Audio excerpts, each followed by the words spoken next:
அனைவருக்கும் அடியனின் பணிவான வணக்கங்கள். ஆழியாறு அறிவுத்திருக்கோயிலிருந்து பெண்ணின் பெருமை என்ற தலைப்பில் அடியேன் பேச விழைந்துள்ளேன். தத்துவஞானி யோகிராஜ் வேதாத்ரி மகரிஷி ஐயா அவருடைய பாதம் பணிந்து இந்த வீடியோவை சமர்ப்பிக்கிறேன். ஒரு சிறிய முன்னோட்டம்தான் இந்த பெண் பெருமையை பற்றி நாம் பேச இருக்கக்கூடிய தலைப்பு.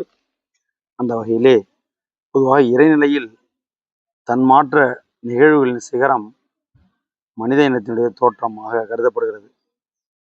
அதிலும் பார்த்தோமேனால் சிறப்பு பெண்மைதான்.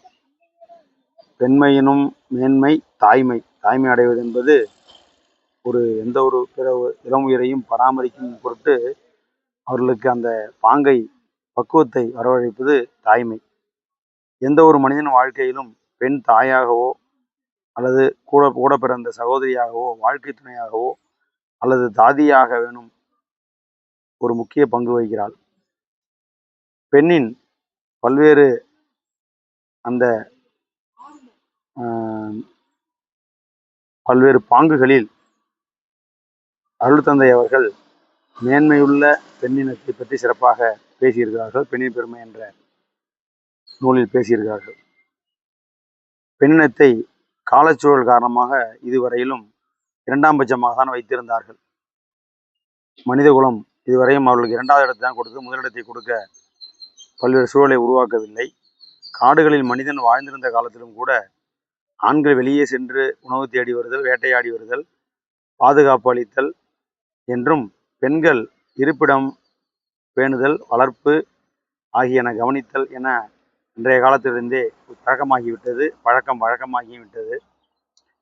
அக்காலம் தொட்டு பெண்களை இரண்டாம் பட்சமாக தான் கருதுவதும் நடத்துவதும் சிறுக சிறுக நடைமுறைக்கு வந்து அந்த பழக்கத்தை வழக்கமாகவே இதுவரையும் சமுதாயத்தில் உள்ள மக்கள்கள் பெண்ணினத்தை ஒரு இரண்டாம் இடத்தில் வைத்தது என்பது வருந்தத்தக்க செய்தியாக அடியேன் இங்கே பதிவு செய்கிறேன். காடு வீடாகி ஊராகி நாடாக மக்கள் கூடக்கூடிய வாழக்கூடிய நிலை வந்தபோது பெண்களுக்கு கல்வி அறிவோ வெளி உலக அறிவோ வேண்டும் என எந்த ஆண்களும் கருதவில்லை. அந்த காலம் தொட்டே பெண்களும் கருதவில்லை. அதனால் ஒரு தாழ்வான ஒரு நிலையிலேயே பெண்கள் தொடர்ந்து வைக்கப்பட்டிருந்தனர் என்பது ஆராய்ச்சியின் வாயிலாக தெரிய வருகிறது. ஆனால் அவர்களும் இம்மண்ணுலகில் பல்வேறு சாதனைகளை புரிய வேண்டும் என்ற உயர் நோக்கத்தோடு காலச்சூழலில் பரிணாமத்தில் இன்று விஞ்ஞானமும் தொழில்நுட்பமும் வானளாவிய வளர்ச்சிகள் பெற்றிருக்கக்கூடிய காலத்திலும் அது தொடர்வது என்பது மடமையாக கருதப்படுகிறது. பெண் வயிற்றிலே நாம் உருவாகி பெண் பால் உண்டு வளர்ந்து பெண்களின் பெரும் துணையாலேயே ஆண்கள் மட்டுமல்ல எல்லா மக்களுடைய வாழ்க்கையும் நடைபெறுகிறது என்றால் அது மிகையல்ல. ஆராய்ந்து ஆழ்ந்து பார்த்து நாம் ஆராய்ச்சி செய்தோமேனால் பெண்ணினம் ஆணினத்திற்கு குறைவான மதிப்புடையதாகவோ உயர்ந்த ஒரு பாங்கை தெரிவிக்கக்கூடிய விதமாகவோ இருந்திருக்கிறது.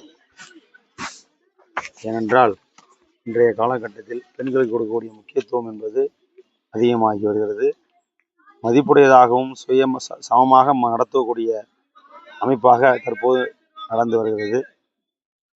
எல்லாம் வல்ல இறையாற்றலில் தன்மாற்ற நிகழ்வில் பெண்ணினத்திற்கு ஒரு சிறப்பிடம் அமைக்கப்பட்டிருக்கிறது. அந்த சிறப்பு இனம் என்னவென்றால் மதித்து நடக்காத தனி மனிதனோ சமுதாயமோ எந்த வகையிலும் அமைதியையும் முன்னேற்றத்தையும் அடைய முடியாது என்று கூறுவார் யோகிராஜ் தத்துவ மகரிஷி வேதாத்ரி மகரிஷி அவர்கள். இயற்கையினும் இறைவன் எந்த உயிரும் தோன்றுவதற்கு ஏற்றதொரு திருவழியாக வல்லமையாய் பெண்ணினத்தை வடிவமைத்தான், உருவாக்கினான், பெண்ணினத்தை படைத்தான், பெண்ணினத்திற்கு பொறுப்பை வகித்தான், பொறுப்பை வழங்கினான். அற்புதமான ஒரு படைப்புகளில் பெண்ணுடைய படைப்பு என்பது இருக்கிறது. அதாவது இனப்பெருக்கம் செய்யும் சிறப்பு வாய்ந்த பணியானது பெண்ணிடத்திடம் மட்டுமே ஒப்படைக்கப்பட்டது என்பது இயற்கையாக இருக்கிறது. அங்கே அன்பு, பாசம், பரிவு, பிறருக்காக தன்னையே தியாகம் செய்தல் போன்ற மனம் சார்ந்த போற்றுதலுக்குரிய மதிப்புமிக்க பண்புகள் ஆண் சமூகத்தை விட, அதாவது ஆண்களை விட